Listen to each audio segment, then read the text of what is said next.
Morning student, आज हम पढ़ने वाले हैं रासायनिक समीकरण। इस चैप्टर में आपका ये जनरली लास्ट टॉपिक है, ठीक है। उसके बाद हमारा जो चैप्टर 1 है वो कंप्लीट हो जाएगा।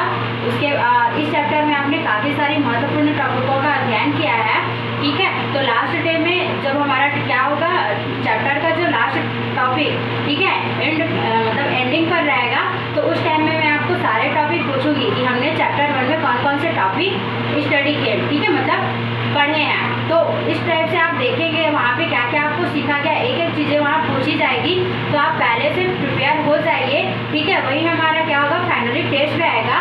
तो इस प्रकार से हम देखते हैं कि यहाँ पे जो हमारा लास्ट टॉपिक है वो केमिकल इक्वेशन, रासायनिक समीकरण होता क्या है, ठीक है। तो जनरली आप लोग देखे होंगे कि हम जो अपने पीरियोडिक टेबल में टोटल क्या है 118 एलिमेंट्स है ना, उन 118 एलिमेंट्स के क्या होते हैं, परमाणु क्रमांक मतलब एटॉमिक नंबर याद करते हैं। उसके बाद उसका सिंबल याद करते हैं ना, और वो सिंबल को याद करना हमारे लिए काफ़ी जरूरी होता है, चाहे हमको उसका हिंदी नाम लिखना आता हो या ना भी आता हो, ठीक है। लेकिन उसका हमको सिंबल याद होना बहुत ही जरूरी होता है, क्योंकि केमिस्ट्री में उसके सिंबल का काफ़ी ज़्यादा या सबसे ज़्यादा महत्व होता है, ठीक है, सबसे ज़्यादा इंपॉर्टेंट होता है केमिकल का, मतलब एलिमेंट्स का जो सिंबल है उसको याद करना, ठीक है।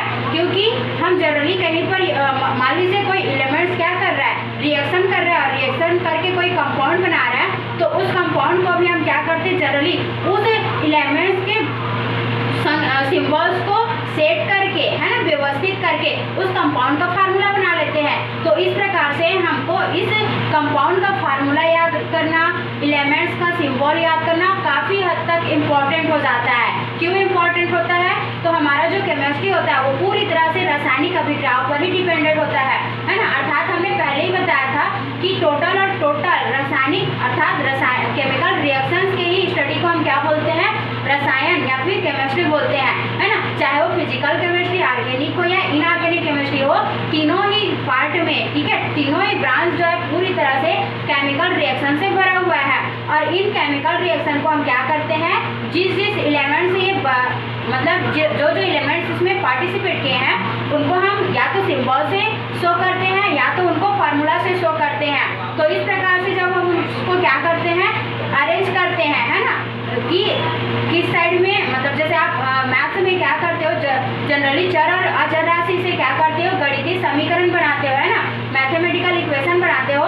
ठीक वैसे ही हम क्या करते हैं, केमिस्ट्री में एलिमेंट्स के संकेतों और यौगिक के सूत्रों का उपयोग करके क्या करते हैं, एक रासायनिक समीकरण बनाते हैं, ठीक है, जिसका केमिस्ट्री में बहुत ज़्यादा महत्व होता है, ठीक है। चाहे हम केमिस्ट्री में थ्योरी लिखें या ना लिखें, लेकिन यदि उस थ्योरी को हम सूत्रों और संकेतों से क्या कर देते हैं, शो कर देते हैं, तो उसमें हमको ढेर सा मतलब अच्छे से मार्क्स मिलते हैं, ठीक है। थ्योरी की अपेक्षा हमको अच्छे मार्क्स मिलते हैं, समझ में आ रही है। तो केमिस्ट्री जो होता है उसमें क्या होते हैं, जनरली थ्योरी का जो पार्ट होता है वो बहुत ही कम होता है। थ्योरी कहाँ पर हम ज़्यादा यूज़ करते हैं, जनरली जब हम कोई नियम या सिद्धांत लिख रहे होते हैं। लेकिन जब हम कोई प्रोसीजर लिख रहे होते हैं तो उसमें हम ज़्यादा से ज़्यादा सूत्रों, संकेतों और रासायनिक समीकरणों का ही उपयोग करते हैं, ठीक है। और इस प्रकार से एक बैलेंस रासायनिक समीकरण का केमिस्ट्री में बहुत ही ज़्यादा क्या होता है, महत्व होता है, ठीक है। और आपको यह भी पता होगा कि आपने कई क्लास यहाँ पे क्या किए, क्रॉस करके आए हुए हैं।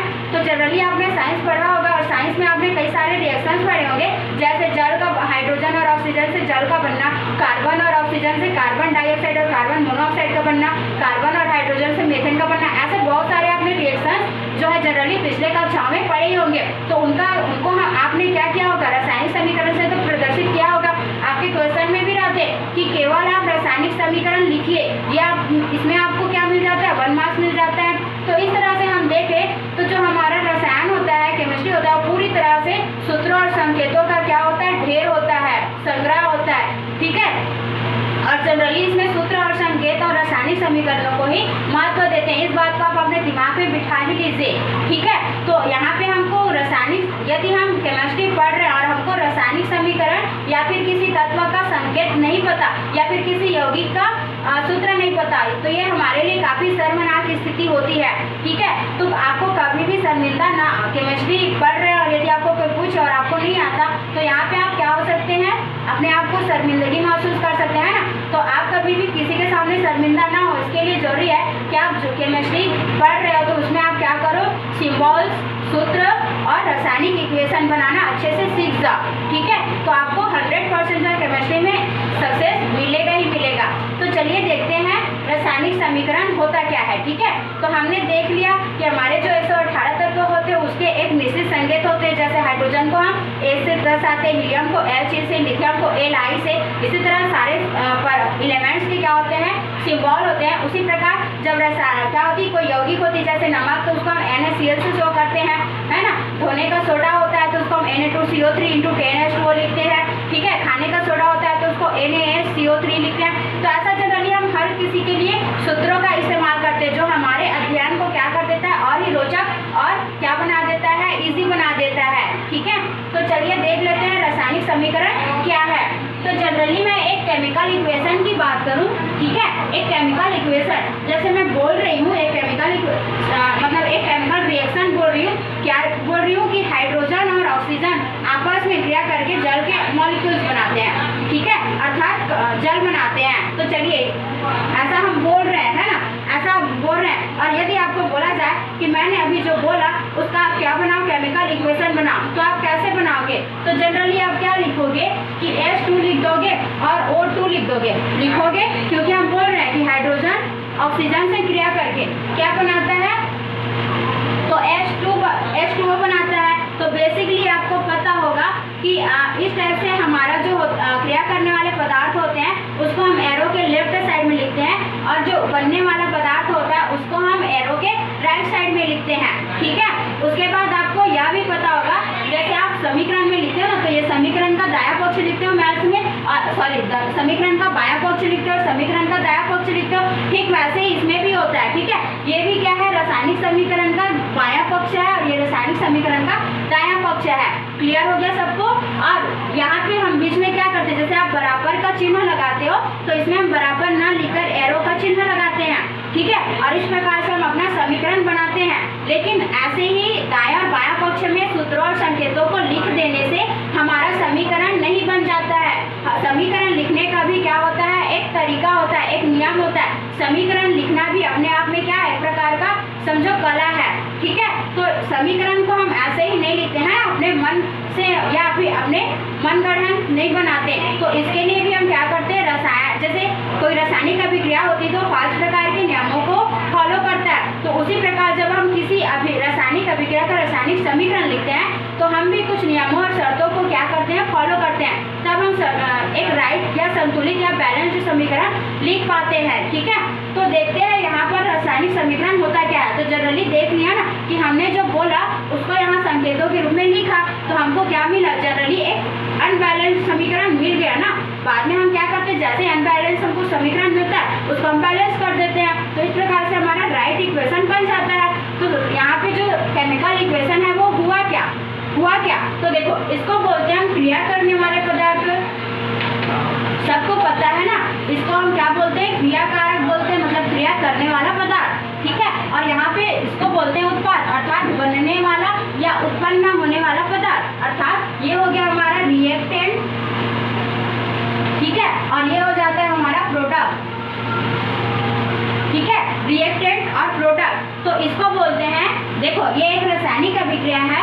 इस रासायनिक अभिक्रिया में हाइड्रोजन ऑक्सीजन क्रियाकारक है क्योंकि ये क्रिया कर रहा है, और जल जो है उत्पाद है क्योंकि ये अभिक्रिया के बाद बन रहा है, अभिक्रिया के फलस्वरूप बन रहा है। तो इसको बोलते हैं कि किसी रासायनिक अभिक्रिया में, ठीक है, किसी रासायनिक अभिक्रिया में क्रियाकारक और उत्पाद को, ठीक है, किसी रासायनिक अभिक्रिया में क्रियाकारक या उत्पाद को सूत्रों तथा संकेतों द्वारा प्रदर्शित करना ही रासायनिक समीकरण कहलाता है, ठीक है। आया समझ में सबको। किसी रासायनिक अभिक्रिया में क्रियाकारक तथा उत्पाद को, ठीक है, क्या करना, सूत्र और संकेतों द्वारा प्रदर्शित करना ही रासायनिक समीकरण कहलाता है। या आप ऐसा भी बोल सकते हो कि किसी रासायनिक अभिक्रिया में भाग लेने वाले पदार्थ अर्थात क्रियाकारक और बनने वाले पदार्थ अर्थात उत्पाद को सूत्रों तथा संकेतों से दर्शाना ही रासायनिक समीकरण कहलाता है। क्लियर हो गया सबको। तो इस प्रकार से ये हमारा रासायनिक समीकरण हुआ। अब आपको तो ढेर सारे रासायनिक समीकरण लिखना आते हैं, जैसे ये जल का ही रासायनिक समीकरण आप लिख सकते हैं, लेकिन याद रखना हमेशा संतुलित रासायनिक समीकरण ही लिखना है। तो इस प्रकार से आप जल का रासायनिक सूत्र जल बनने की रासायनिक अभिक्रिया को लिख सकते हो रासायनिक समीकरण के उदाहरण के रूप में। कार्बन डाइऑक्साइड का बनना रासायनिक समीकरण के रूप में लिख सकते हो, या सोडियम क्लोराइड का बनना रासायनिक अभिक्रिया के रूप में उसको समीकरण के तौर पे दिखा सकते हो। या फिर आपने 10वीं में पढ़ा कि अम्ल क्षार की अभिक्रिया उदासीनीकरण, उसको भी आप समीकरण के उदाहरण में लिख सकते हो। तो आपको जो भी समीकरण बैलेंस लिखना आता है उसको आप यहाँ एग्जाम्पल के तौर पे लिख सकते हो। तो यहाँ पे मैं एग्जाम्पल नहीं बता रही हूँ क्योंकि आपको ढेर सारे समीकरण जनरली लिखने तो आते ही होंगे। चलिए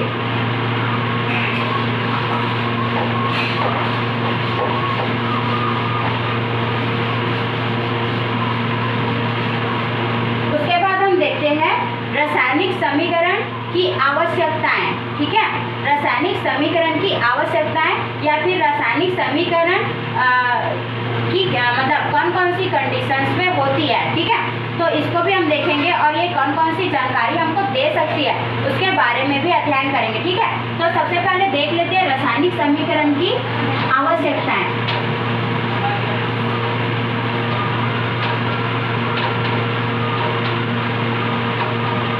ठीक है, रासायनिक समीकरण की आवश्यकताएं। ठीक है, तो देखिए रासायनिक समीकरण क्या करती है, मतलब रासायनिक समीकरण जो होती है वो एक रासायनिक परिवर्तन को दर्शाती है। ठीक है, रासायनिक समीकरण जो होती है वो एक रासायनिक परिवर्तन को दर्शाती है। रासायनिक परिवर्तन मतलब रासायनिक अभिक्रिया को प्रदर्शित करती है। कौन? रासायनिक समीकरण। ठीक है, और यह भी बताती है कि अभिक्रिया। ठीक है, अब देखिए हम रासायनिक अभिक्रिया जनरली रासायनिक समीकरण जो होता है उसको जनरली रासायनिक अभिक्रिया के लिए लिखते हैं। अब मान लीजिए हमने कोई दो पदार्थ लिया और वो दोनों पदार्थ आपस में रिएक्शन नहीं किए। ठीक है, आपस में सहयोग नहीं किए या रिएक्शन नहीं किए और प्रोडक्ट का निर्माण भी नहीं किए, तो यहाँ पे रिएक्शन नहीं हो रहा है और रिएक्शन नहीं होने से प्रोडक्ट का निर्माण भी नहीं हो रहा है। तो क्या हम उसका केमिकल इक्वेशन लिख सकते हैं? तो नहीं। ठीक है, हम उसी का केमिकल इक्वेशन लिख सकते हैं जो रासायनिक अभिक्रिया कंप्लीट हो रही है, पूर्ण हो रही है, और जो रासायनिक अभिक्रिया पूर्ण नहीं हो रही है या वो असंभव है। ठीक है, मतलब उनका पूर्ण होना असंभव है, उसका हम रासायनिक समीकरण नहीं लिखते। आया समझ में? तो फर्स्ट पॉइंट यही है कि यह रासायनिक अभिक्रिया को प्रदर्शित करती है। क्लियर? तो रासायनिक समीकरण क्या होती है? रासायनिक अभिक्रिया को प्रदर्शित करती है और ऐसी अभिक्रिया जो कंप्लीट नहीं होती, पूर्ण नहीं होती, संभव नहीं होती, उसका हम रासायनिक समीकरण नहीं लिख सकते। क्रिया समझ में आए इतना सबको? उसके बाद और क्या होता है? तो रासायनिक समीकरण से हमको और क्या पता चलता है? ठीक है, रासायनिक समीकरण में हम और क्या बता सकते हैं? सोचिए सोचिए। तो इसमें हम यह बता सकते हैं कि जो रासायनिक अभिक्रियाएं हैं, है ना, उसमें कौन कौन से पदार्थ भाग ले रहे हैं और कौन कौन से पदार्थ उत्पन्न हो रहे हैं। क्लियर हो गया सबको? समझ में आई सबको? तो इस प्रकार से हम क्या करते हैं, जनरली रासायनिक अभिक्रियाओं के आवश्यकताओं के रासायनिक समीकरण के आवश्यकताओं के बारे में लिखते हैं। उसके बाद इसके लिए दूसरा कंडीशन रहेगा। ठीक है, तो पहला कंडीशन पता चल गया कि यह रासायनिक अभिक्रियाओं को क्या करता है, रासायनिक परिवर्तन को प्रदर्शित करता है। ठीक है, उसके बाद और इसमें आप बता सकते हो, अभी देखा कि अभिकारक क्या है, उत्पाद क्या है। ठीक है, उसके बाद इसमें यह बता सकते हैं कि कौन कौन से परिस्थितियों में संपन्न होता है। जैसे मैं यहाँ पे एक एग्जांपल लेती हूँ, जैसे मैं यहाँ पे लिखती हूँ N2 गैस, ठीक है, प्लस 3H2 गैस। ठीक है, और यहाँ पे बन जाता है 2NH3 गैस।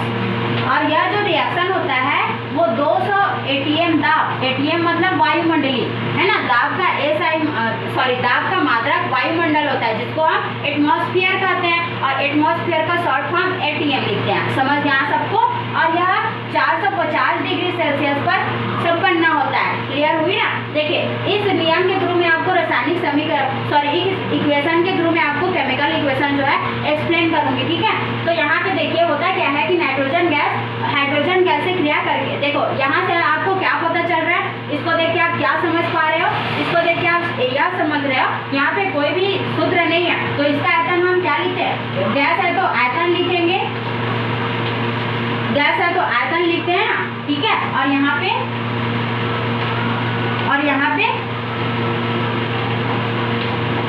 क्लियर, समझ में आया? तो देखिए यहाँ पे आपको क्या पता चल रहा है, इसको देखने से आपको क्या सूचना मिल रही है, क्या जानकारी मिल रही है?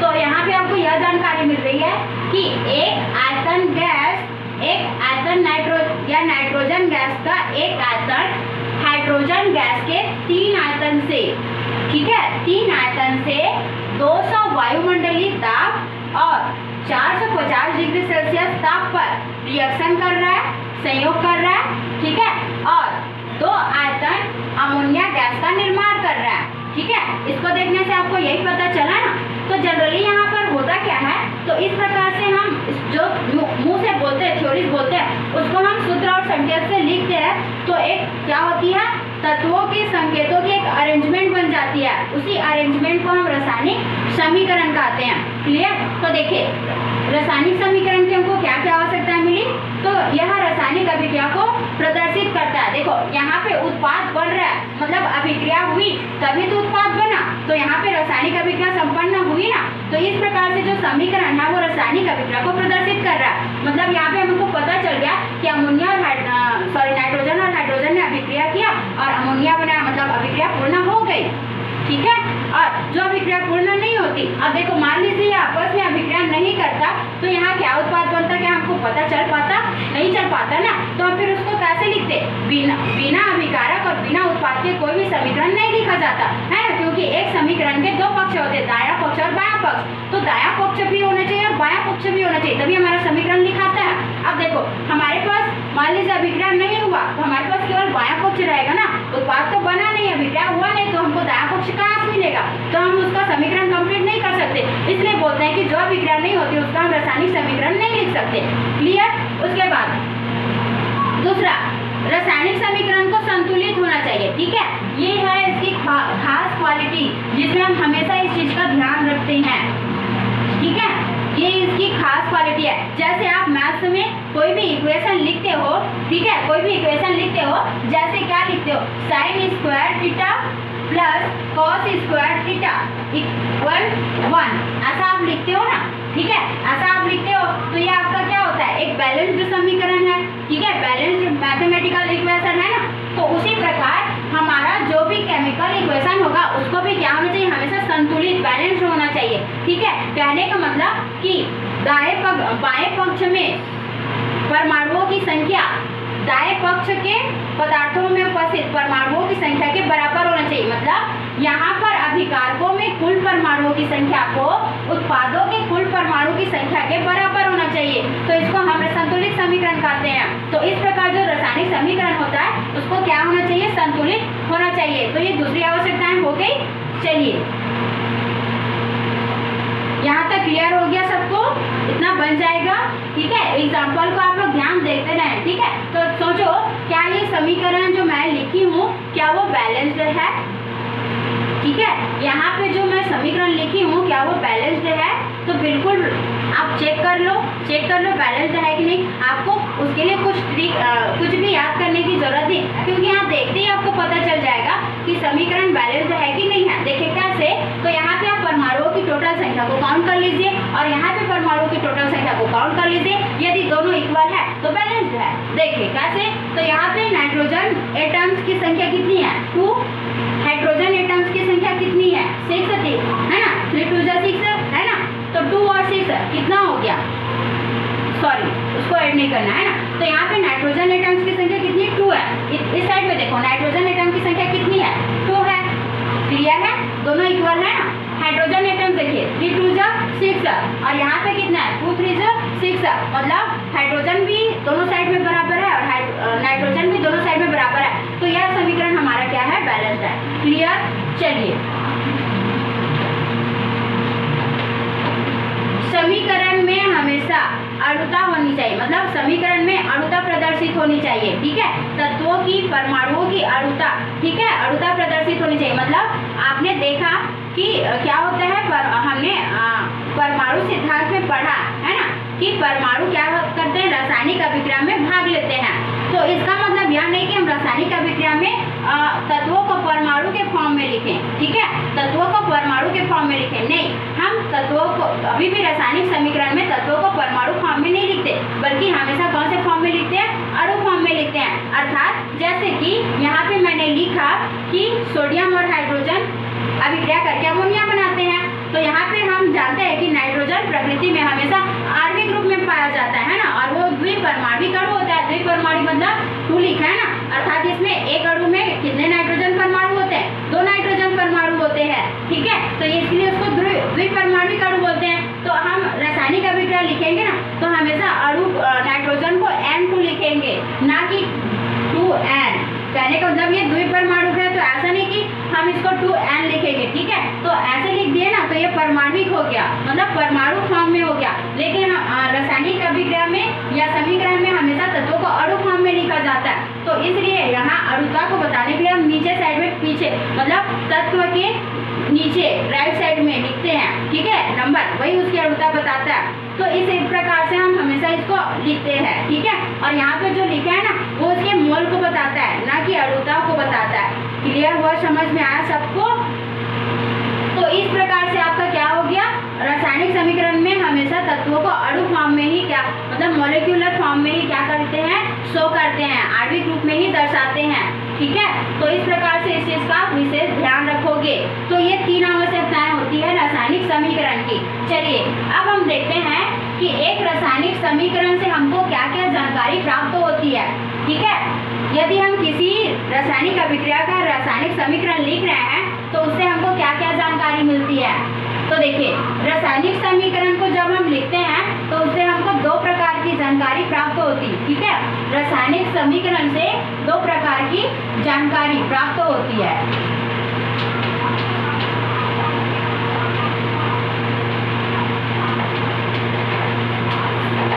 ठीक है, जब भी हम रासायनिक समीकरण लिखते हैं, 2 जानकारी प्राप्त होती। पहला है गुणात्मक जानकारी,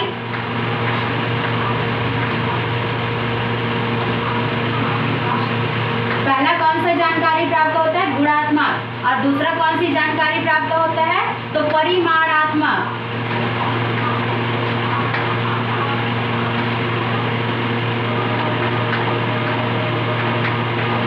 गुणात्मक मतलब गुण मतलब क्वालिटी है ना, तो गुणात्मक मतलब क्वालिटेटिव नॉलेज, ठीक है, और परिमाणात्मक मतलब यहाँ पे परिमाण मतलब मात्रा से है, और मात्रा मतलब क्वांटिटी, ठीक है, तो इसलिए इसको बोलते हैं क्वांटिटेटिव नॉलेज, ठीक है। क्वालिटेटिव नॉलेज, क्वांटिटेटिव नॉलेज, गुणात्मक जानकारी और परिमाणात्मक जानकारी, ये मात्रा को, ठीक है, एक रासायनिक अभिक्रिया में कौन कितनी मात्रा में, उसके मध्य क्या अनुपात है, उसका आयतन कितना है, ये जानकारी हमको मिलती है, उसको बोलते हैं परिमाणात्मक, ठीक है। और कोई रासायनिक अभिक्रिया में कौन अभिकारक, कौन उत्पाद, कौन सी अवस्था में किस परिस्थिति में होता है, ऊष्माक्षेपी, ऊष्माशोषी किस माध्यम में होता है, तो इन सारी चीजों की जो जानकारी देती है उसको बोलते हैं गुणात्मक जानकारी। क्लियर? तो चलिए देखते हैं गुणात्मक जानकारी। अब एक रासायनिक अभिक्रिया हमने एग्जाम्पल के तौर पे लिया, आप कुछ भी रासायनिक अभिक्रिया ले सकते हो, ठीक है।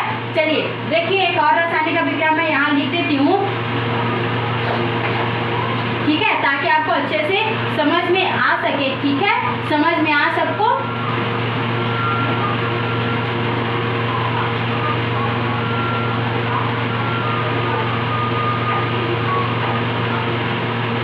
जैसे कैल्शियम कार्बोनेट का विघटन, कैल्शियम कार्बोनेट का विघटन यहाँ पे बनता है CaO चूना और कार्बन डाइऑक्साइड, ठीक है, और ये S फॉर्म में होता है, और ये गैस फॉर्म में होता है, और ये भी S फॉर्म में होता है, ठीक है। और यहाँ पे हम लिखते हैं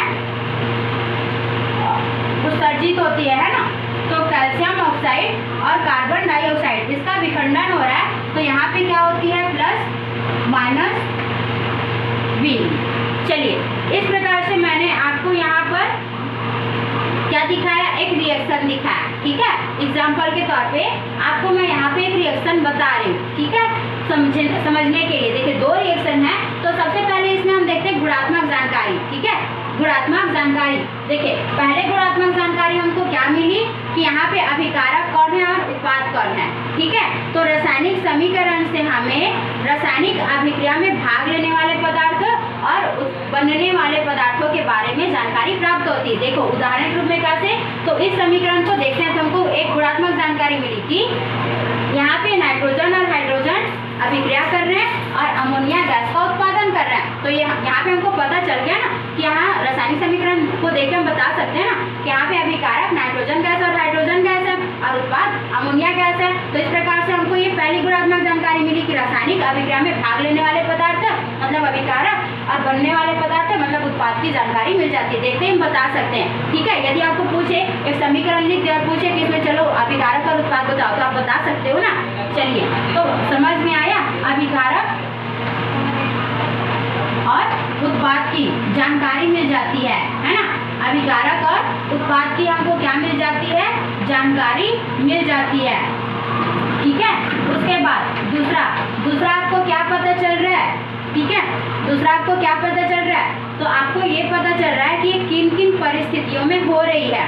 ठीक है, कौन सी परिस्थिति में हो रही है। परिस्थिति कहने का मतलब ताप दाब। ठीक है, ताप की उपस्थिति में हो रही, दाब की उपस्थिति में हो रही, उसको बोलते हैं परिस्थिति, मतलब ताप और दाब का प्रभाव, है ना। तो देखो पहली वाली जो अभिक्रिया उसको आप देख के क्या बता सकते हो कि इसमें अभिक्रिया को होने के लिए कौन सी परिस्थिति है। तो अभिक्रिया को होने के लिए परिस्थिति होना चाहिए 200 एटीएम दाब और 450 डिग्री सेल्सियस ताप।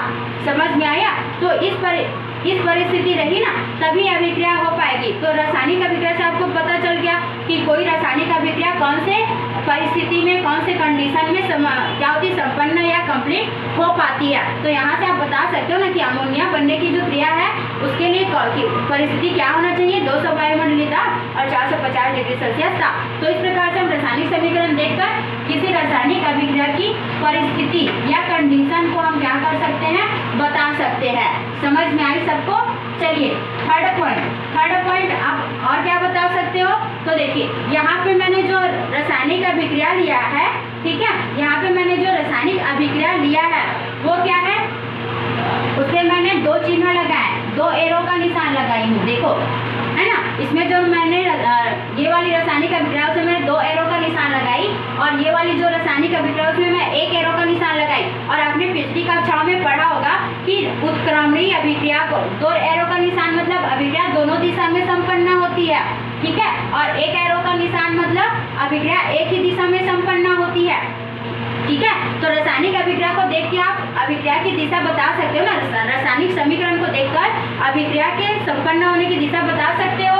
तो हम इससे दिशा की भी ज्ञान कर सकते हैं। यहाँ पे हम बता सकते हैं कि ये वाली जो अभिक्रिया है वो अग्र और पश्चात दोनों दिशा में संपन्न हो रही है और ये वाली जो अभिक्रिया है वो केवल अग्र दिशा में संपन्न हो रही है। या फिर कह सकते हैं कि ये वाली अभिक्रिया जो होती है वो दोनों दिशा में संपन्न हो रही है और ये वाली जो अभिक्रिया है वो एक ही दिशा में संपन्न हो रही है। तो रासायनिक समीकरण देख के बता सकते हो ना अभिक्रिया संपन्न होने की दिशा। चलिए फोर्थ और क्या जानकारी प्राप्त हो रही है आपको। आप यह रासायनिक समीकरण देख के यह बता सकते हो कि यहाँ पे अभिकारक और उत्पाद की भौतिक अवस्था क्या है।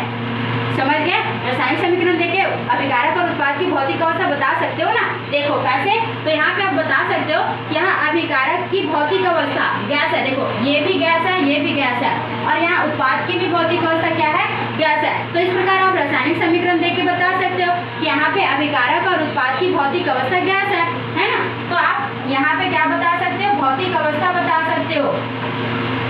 अभिकारक और उत्पाद की भौतिक अवस्था को बता सकते हो, है ना। और देखो यहाँ पे भी आप देख के बता सकते हो, यहाँ पे आप बता सकते हो कि अभिकारक क्या है, ठोस अवस्था में है, लेकिन उत्पाद ठोस और गैस दोनों ही अवस्था में बन रहे हैं। समझ में आया। तो इस प्रकार से हम समीकरण देख के अभिकारक की भौतिक अवस्था बता दिए, है ना। उसके बाद पांचवा आपको और क्या गुणात्मक जानकारी मिलती है। तो पांचवा आपको यह गुणात्मक जानकारी मिलती है, ठीक है, कि कोई भी रासायनिक अभिक्रिया में कौन सा उत्प्रेरक प्रयुक्त हो रहा है। ठीक है, मतलब रासायनिक समीकरण से देख के आप उत्प्रेरक बता सकते हो कि किसी रासायनिक अभिक्रिया में कौन सा उत्प्रेरक मौजूद है, उपस्थित है। ठीक है, जैसे मैं बोलूं, क्या बोलूं, जैसे मैं बोलूं, मैं मान लीजिए मैं यहाँ पे पीटी लिख दी उदाहरण के लिए। ठीक है, मैं यहाँ पे पीटी लिख दी। पीटी मतलब एक प्लेटिनम है। ठीक है, पीटी मतलब क्या है, प्लेटिनम है। अब हम इसको क्या बोलेंगे, बोलेंगे कि इसको बोलेंगे कि जो कैल्शियम कार्बोनेट मतलब चूना पत्थर के विघटन की जो क्रिया है, ठीक है, के विघटन की जो क्रिया है वो प्लेटिनम उत्प्रेरक की उपस्थिति में होती है, ठीक है, मतलब यह जो अभिक्रिया हो प्लेटिनम द्वारा उत्प्रेरित हो रही है, ठीक है। तो इस प्रकार से हम रासायनिक समीकरण देखकर क्या बता सकते हैं, उत्प्रेरक बता सकते हैं कि किस उत्प्रेरक की उपस्थिति में अभिक्रिया संपन्न हो रही, पूर्ण हो रही। समझ गए सभी?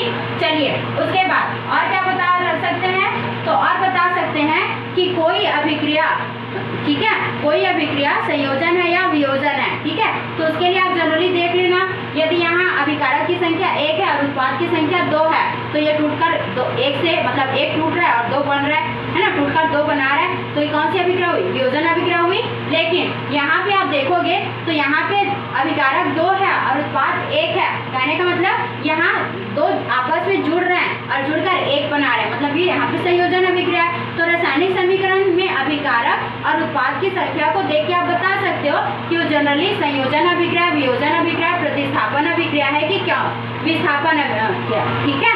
तो इस प्रकार से आप समीकरण देख के अभिक्रिया का प्रकार भी बता सकते हो, ठीक है।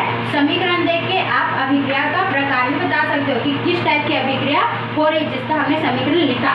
समझ गए सभी? आप देखो और क्या बता सकते हो आप, समीकरण मतलब समीकरण से आपको और भी क्या जानकारी मिल रही है, तो आपको और एक चीज ध्यान में दो, है ना, कि यहाँ पे देखो हमने क्या लिखा है, इसमें प्लस भी लिखा और इसमें माइनस भी, समझाने के लिए, ठीक है, समझाने के लिए है, ये प्लस भी है और यहाँ पर ये माइनस भी है, ठीक है। अब देखिए होता क्या है, यहाँ पर होता क्या है, तो जनरली आप यहाँ पे प्लस भी लिखा, प्लस भी कहने का मतलब होता है कि प्लस मतलब बढ़ना, है ना, तो उत्पाद में इसको जोड़ रहे हैं, मतलब उत्पाद की ऊष्मा बढ़ रही है, ठीक है। प्लस मतलब बढ़ना, पॉजिटिव मतलब वृद्धि होना, तो यहाँ पे ऊष्मा बढ़ रही है, मतलब ऊष्मा कब बढ़ेगी, जब ऊष्मा उत्पन्न होगा, है ना। तो इस यहाँ पे प्लस भी प्रदर्शित करता है कि इस अभिक्रिया जब होती है तो ऊष्मा का उत्सर्जन होता है, और जिसमें ऊष्मा का उत्सर्जन होता है उसको हम क्या बोलते हैं, ऊष्मा क्षेपी, है ना, जिसमें ऊष्मा का उत्सर्जन होता है उसको हम ऊष्मा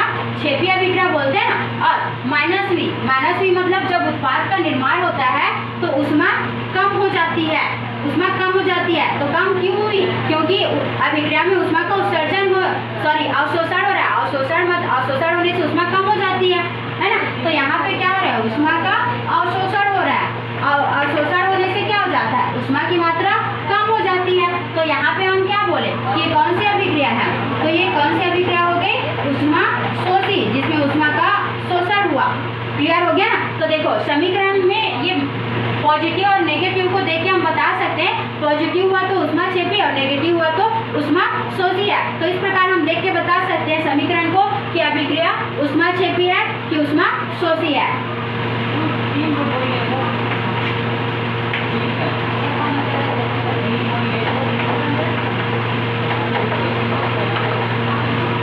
ठीक है, तो ऊष्मा क्षेपी है या ऊष्मा शोषी आप समीकरण देख के बता सकते हो। देखो और क्या बता सकते हो, और क्या आपको गुणात्मक जानकारी मिलती है, तो आपको यह गुणात्मक जानकारी मिलती है कि यह जो अभिक्रिया है वो उत्क्रमणीय है कि अनुत्क्रमणीय है। ठीक है, यह जो अभिक्रिया है वो उत्क्रमणीय है कि अनुत्क्रमणीय है। ठीक है, चलिए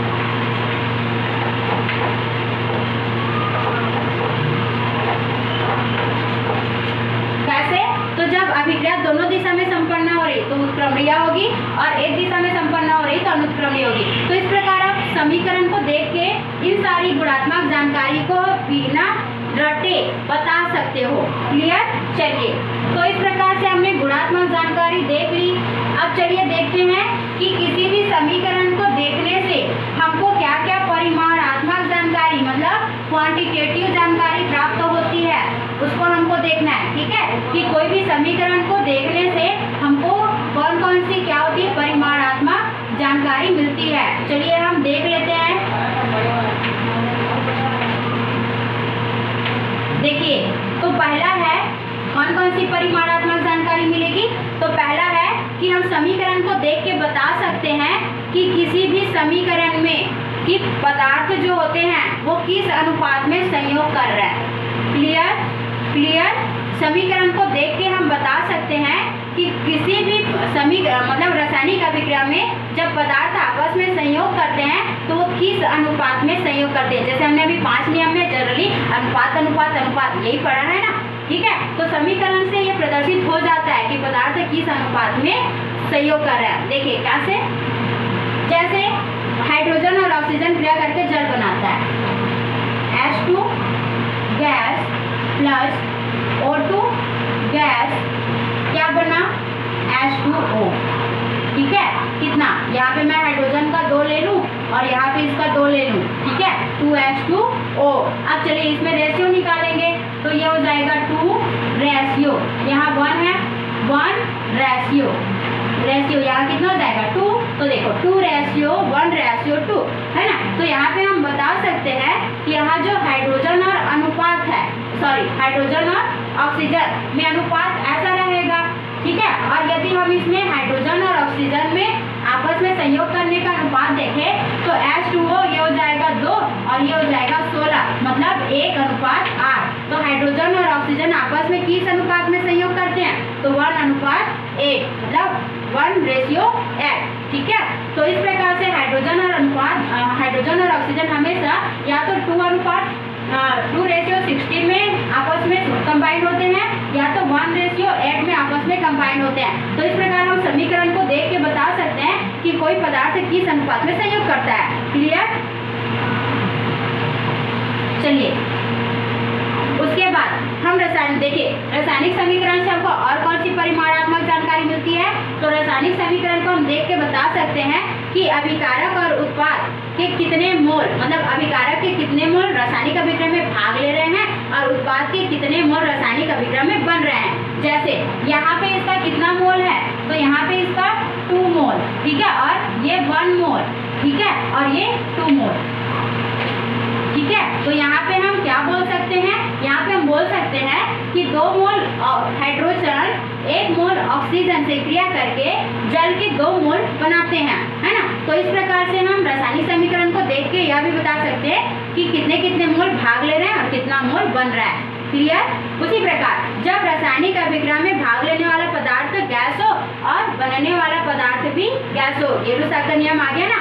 तो जब रासायनिक अभिक्रिया में भाग लेने वाला पदार्थ गैस हो और बनने वाला पदार्थ गैस हो तो हम रासायनिक समीकरण को देख के यह भी बता सकते हैं कि उनके आयतनों में कितने कितने का अनुपात है, उनके आयतनों में कितने कितने का अनुपात है। तो जैसे यहाँ पे हम देखेंगे तो ये 1 और यहाँ पे देखेंगे तो 3 और यहाँ पे देखेंगे तो 2। तो मतलब नाइट्रोजन, हाइड्रोजन और अमोनिया, ये नाइट्रोजन का है, हाइड्रोजन का, अमोनिया का। तो नाइट्रोजन, हाइड्रोजन और अमोनिया में कितने का अनुपात है, तो 1:3:2 का अनुपात है। तो इस प्रकार से होता है परिमाणात्मक जानकारी, ठीक है, ये होता है परिमाणात्मक जानकारी। समझ में आया? तो रासायनिक समीकरण को देख के हम बता सकते हैं कि वह मतलब यदि गैस है तो उनके आयतनों में किस प्रकार का अनुपात है। समझ में आ सबको? चलिए उसके बाद और कौन सी परिमाणात्मक जानकारी मिलती है, तो और कौन सी परिमाणात्मक जानकारी मिलती है, समीकरण को हम देख के बता सकते हैं कि इसमें जो भाग लेने वाला विलयन है वो तनु है कि सांद्र है, ठीक है।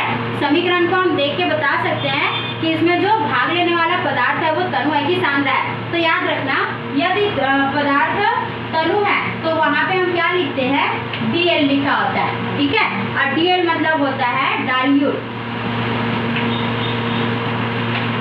ठीक है, डाइल्यूट मतलब तनु, समझ गया ना सभी। तो इस प्रकार से वहाँ पे Dl लिखा होता है, डिस्टिल्ड, ठीक है। और यदि सांद्र है तो वहाँ पे हम क्या लिखते हैं, कॉन्ग, ठीक है, वहाँ पे हम कॉन्ग लिखते हैं और इसका फुल फॉर्म होता है कॉन्सेंट्रेशन,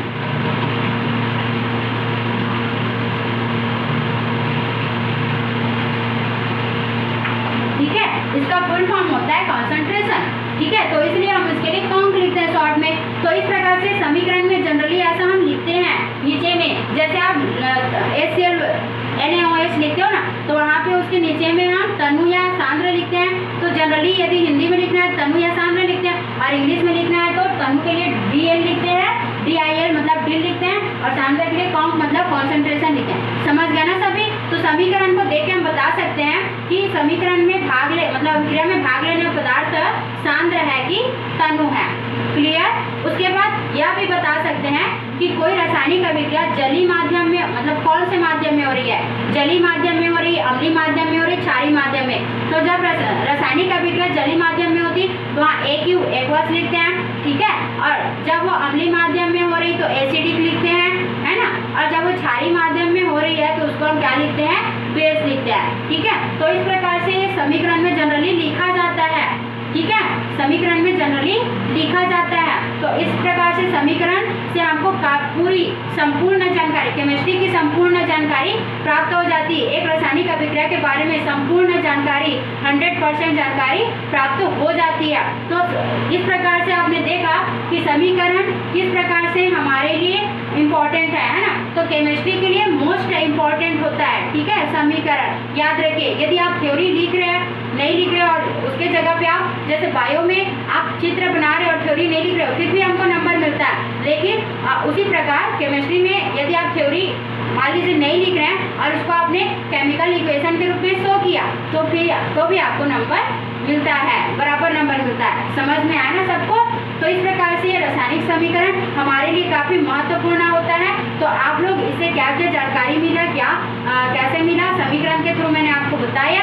आप उसको अच्छे से देखिए, ध्यानपूर्वक देखिए और समझिए और खुद से एक समीकरण लिखिए और उस समीकरण को आप देखकर बड़बड़ाने लगिए कि किसमें हो रहा है, कौन से कंडीशन में प्रेरक क्या है, उत्क्रमणी अनुत्क्रमणी कौन से माध्यम में हो रहा है, ये सब आप उसमें खुद से देखकर बड़बड़ाते रहिए, है ना, तो आपसे बन जाएगा।